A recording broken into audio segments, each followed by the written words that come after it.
Hi, my name is Carol Fabricatore, and I am the juror for the Fauna, Flora exhibition at the Art League. I am a visual artist based in the New York City area. I began my career as an editorial and book illustrator and produced art for books, magazines, newspapers, design, and advertising firms. I'm an artist who has always worked on site in New York City in urban and rural settings. I love being a visual storyteller. I also love working in botanical gardens and locations with landscapes. I work in several sketchbooks at the same time, and they can include figure drawing and people in subways or cafes, animals, and more. I have a couple of sketchbooks that are specifically themed, like one of personal work revolving around gardens and landscapes, another dedicated to a series of drawings inspired by Coney Island in Brooklyn.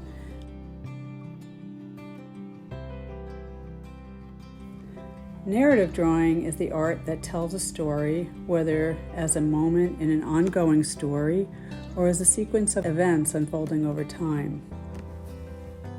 I have been teaching at the School of Visual Arts in New York City in the MFA program for the last 25 years.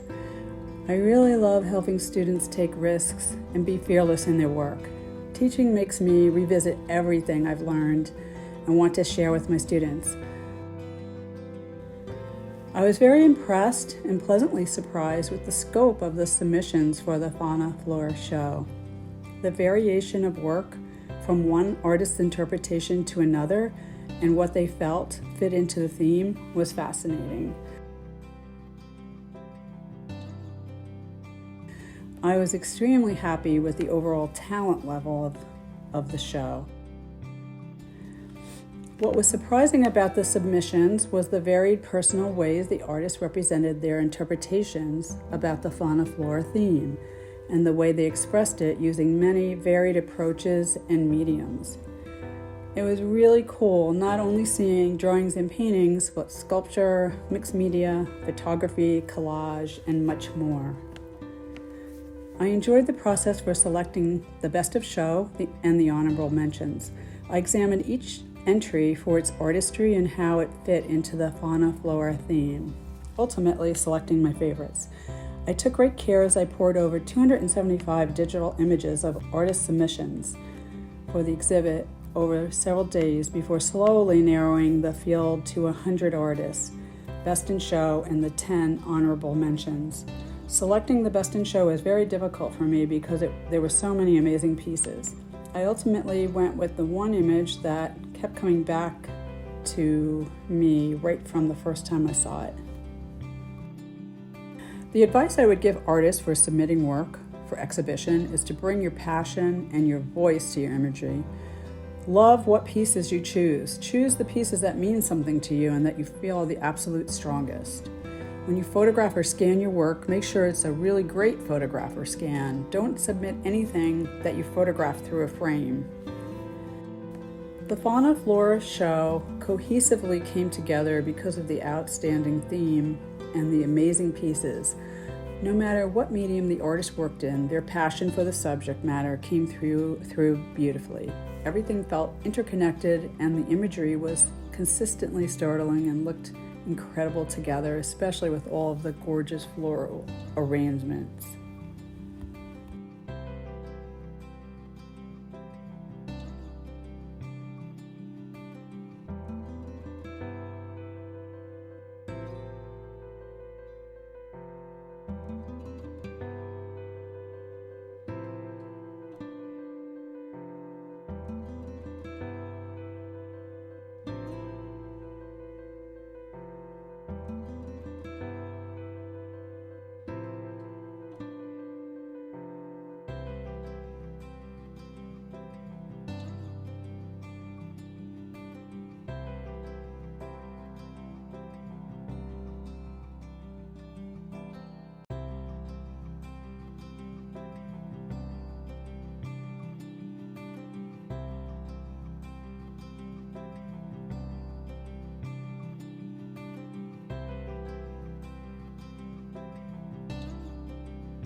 What I'd like to do now is to share my thoughts of what stood out for me about the Best of Show and honorable mentions for this month's Flora, Fauna show.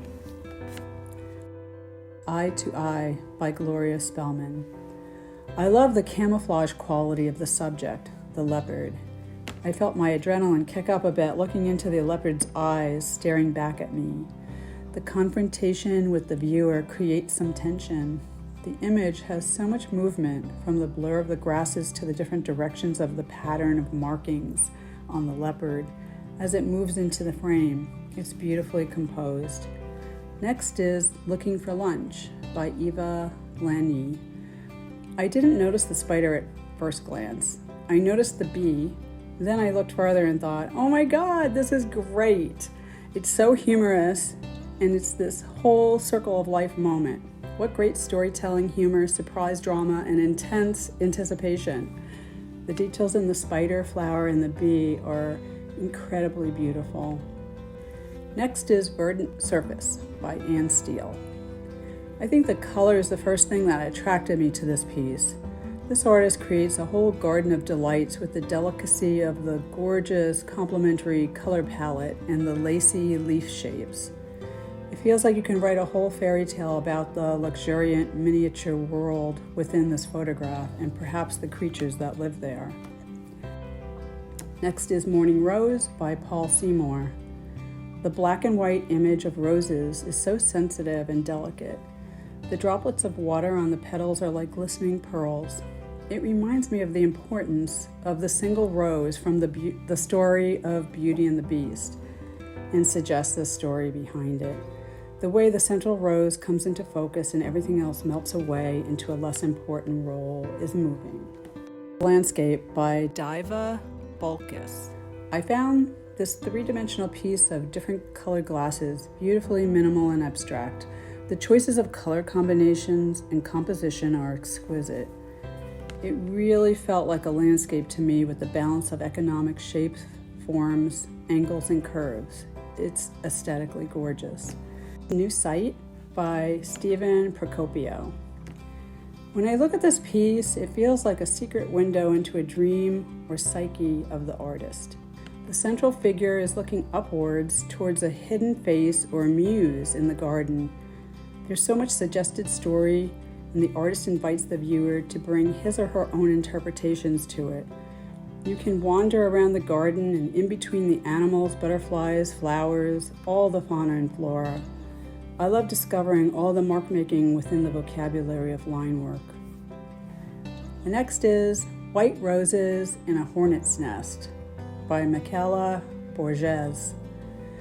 The title talks about the contrast of the subject matter of the image. It's such a delicate use of different elements coming together. Everything seems very frail, but together make a strong, poignant image steeped with many layers. You can make many connections between the roses with thorns and a hornet's nest that once housed creatures that can sting. The main transparent white shape that holds the roses juxtaposed against the swirling lines of the hornet's nest are stunning. Next is Twilight by Leslie Checkin. This image feels like the artist captured an enchanted time of the day. I love the small sliver of space between two of the trees showing the subtle glow of light from a window. The repetition of the vertical trees and the way the artist uses the positive and negative spaces between them makes this a beautiful composition. The tree that I see as a focal point with all of the eyes on it seems to have many secrets and suggests a story between it and the light in the window. Pyrrha's Table by Maureen Rabinowitz. I feel like the artist has invited the viewer into where she was sitting through an intimate view of her drawing table from her perspective. She has recreated the early Renaissance artist Piera della Francesca painting of horses and riders in her own personal way. Her full watercolor painting is crafted with a gorgeous palette of complementary and harmonious colors that are stunning. She uses a collection of interesting shapes and forms that creates a whimsical composition. Next is Red-Bellied Beauty by Emily Piper. This image was striking in a way that I just kept coming back to it again and again. I absolutely love the droplets of ink marks around and behind the woodpecker and how they spread into beautiful forms, feeling very much like abstract flora. The interaction that the artist created between the organic ink shapes and the incredibly defined patterns of the woodpecker is magical. The red accent color on the bird is perfect. Okay, best of show. Title is Lismore Flowers, artist Angela Lacey. This piece really struck me in an emotional way that made a deep impression, especially with the harmonious colors and striking composition. It has the feeling of a Japanese woodblock, the way the artist used the light and shadow to create dynamic graphic shape and contrast. I love the use of specific bright colors that led me into the image in a graceful way, from the largest flower, meandering up and around the yellow and vermilion flowers to the top. The organic shapes of the flowers and leaves juxtaposing the architectural structures is striking.